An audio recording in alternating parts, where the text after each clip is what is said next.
We really think of medical and mental health in the same area, and we would never want folks to think that if they're having a concern that their child with RTS is anxious or sad, or why are they having this or that behavior, to minimize it or not think about it. You know, this idea that when you're coming to see somebody for behavior, that it's your fault. I kind of talk about that, you know, as I build a relationship with families, that, you know, they didn't do anything wrong, that there's all of these contributors that we have to think about. Every one of her behaviors has a reason.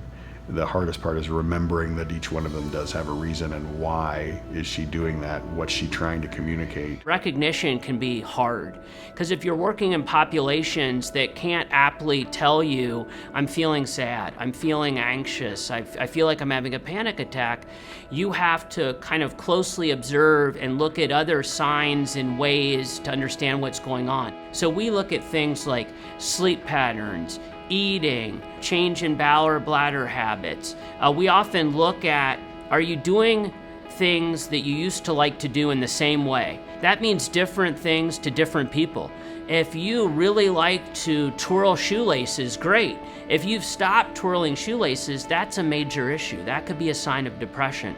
So you have to meet people where they are. We do a lot with kids, obviously, but we change the behavior of kids by changing the behavior of adults around them and changing how we set up the environment to make them more successful. If she gets frustrated with something, she will lash out. She'll get angry and walk away and throw a fit or cry or run to her room and cry. Throwing things, pushing things, slamming doors.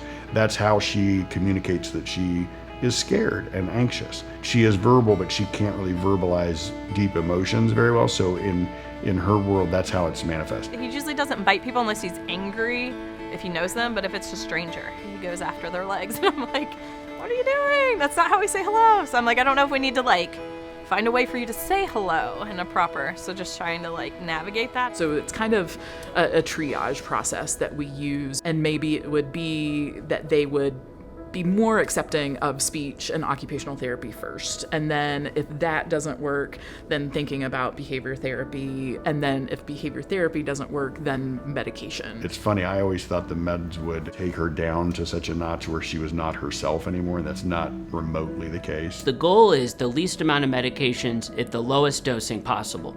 And I think the other goal is to really define what target symptom are we treating and what time period do we need to evaluate it, and then if it didn't work, and move on. So it's always evaluating progress and not taking a medication for the sake of taking a drug. So there's a catchy little acronym that we use to think about why the behavior is happening, and that is referred to as MEATS. Starts with medical. Then we look at escape. So what is it that they're trying to get out of? A is for attention. T is tangible, so that is stuff, so getting something tangible. And then S is something to think about with our kids as well, and that's sensory, like the hand flapping, the body rocking. They do that because it just feels good. So it's really important to think about that MEATS and the why the behavior is occurring, so we know what interventions to try. You know, there's a bit of a detective nature to it, right?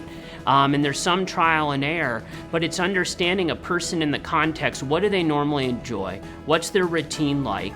And what's different? We spend so much time focusing on what people and kids do wrong, and it's so important to think about how can we switch that and catch them being good so they get praised for the behavior that you want to see more of. And that's especially true for our individuals with RTS, is that they love that attention. Anything that is interfering with your ability to have a quality of life, to participate in activities, to do things with your family, to be as independent as you can otherwise. And some of those interferences can be targeted with medication combined with other therapies, and that's really our role.